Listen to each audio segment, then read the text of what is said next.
Donc, bienvenue à cette séance extraordinaire.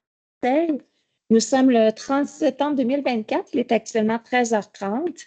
Donc, l'avis de convocation et l'ordre du jour a été transmis dans les délais prescrits. Donc, avant l'adoption de l'ordre du jour, nous aurions deux sujets à ajouter. Le premier sujet est pour autoriser l'inscription d'élus municipaux au sommet de la démocratie municipale. Et le deuxième sujet est une résolution pour conclure une entente sur la protection des informations confidentielles, des informations sur... je reprends. Une résolution pour autoriser la signature d'une entente sur la protection des informations confidentielles dans le cadre d'un projet avec la VTE. Donc, c'est les deux ajouts que nous avons à l'ordre du jour. Est-ce que j'ai un proposeur? Merci. Donc, premier point, mission à Séoul, délégation de la VTE.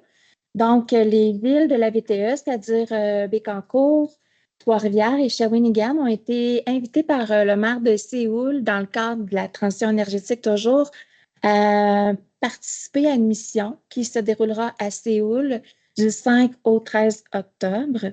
Donc, en fait, la résolution qui est demandée au conseil municipal aujourd'hui est d'autoriser justement le déplacement de Grégory et moi-même à Séoul.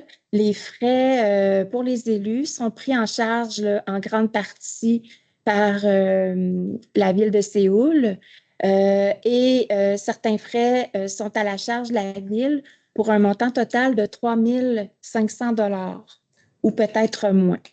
Donc, ça sera le cas là, pour également les deux autres villes participantes et invitées par la ville de Séoul. Donc, est-ce que j'ai quelqu'un pour en faire la proposition? Okay. Merci. Maintenant, greffe et affaires juridiques. Pour l'adoption de règlement, pour le règlement modifiant le règlement sur la gestion contractuelle, pour notamment y ajouter la déclaration d'intégrité devant être produite par une entreprise en vue de la réalisation d'un contrat public. Donc, le règlement a pour but de prévoir que toute situation de collusion, de trucage, de trafic d'influence, d'intimidation et de corruption concernant le directeur général doit être dénoncée au directeur général adjoint plutôt qu'au trésorier, que toute déclaration d'intérêt des employés et dirigeants municipaux produite par le directeur général doit être remise au directeur général adjoint plutôt qu'au trésorier, et d'ajouter la déclaration d'intégrité prévue à la loi sur les contrats des organismes publics qui doit être produite par une entreprise en vue de la réalisation d'un contrat public.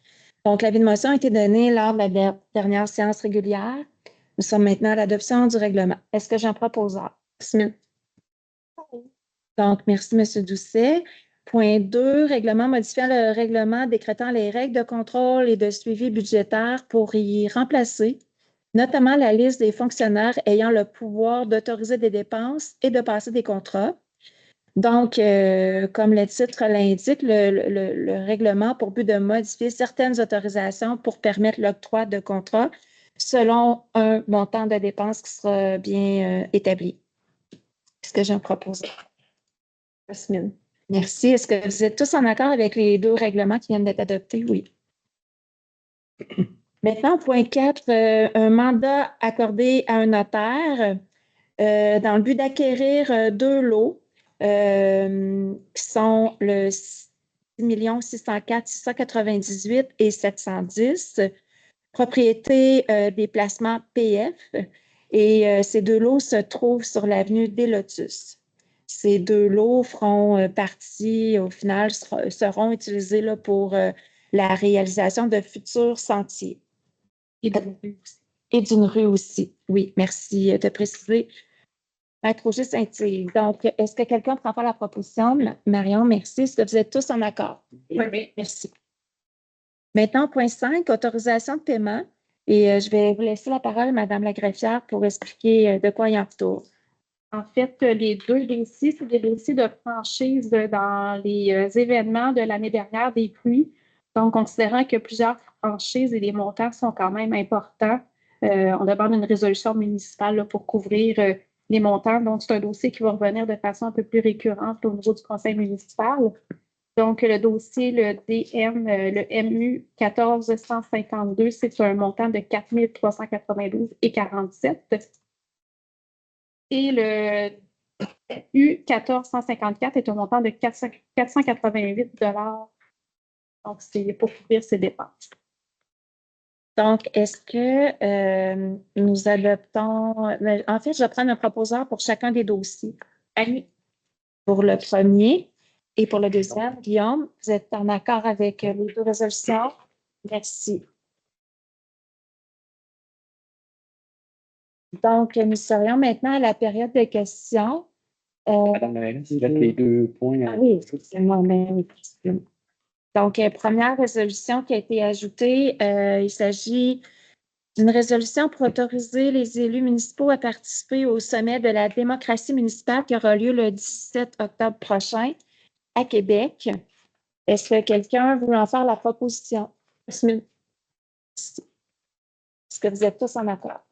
Donc, les 4 élus, pour les nommer, c'est Marion, Pascal, Annie et moi-même. Ensuite, deuxième point qui a été ajouté, une résolution pour autoriser la signature d'une entente de protection des informations confidentielles dans le cadre d'un projet avec la VTE. Est-ce que j'ai quelqu'un pour en faire la proposition? Bien. Merci. Est-ce que vous êtes tous en accord? Merci. Est-ce que maintenant ça clôt l'ordre du jour, Madame la Gratière? Nous serions maintenant à la période de questions. Est-ce que nous avons quelqu'un en ligne? Donc, n'ayant personne non plus dans la salle, c'est ce qui met fin à notre séance. Est-ce que quelqu'un va en faire la proposition? Okay. Merci. Donc, merci. Bonne fin de journée.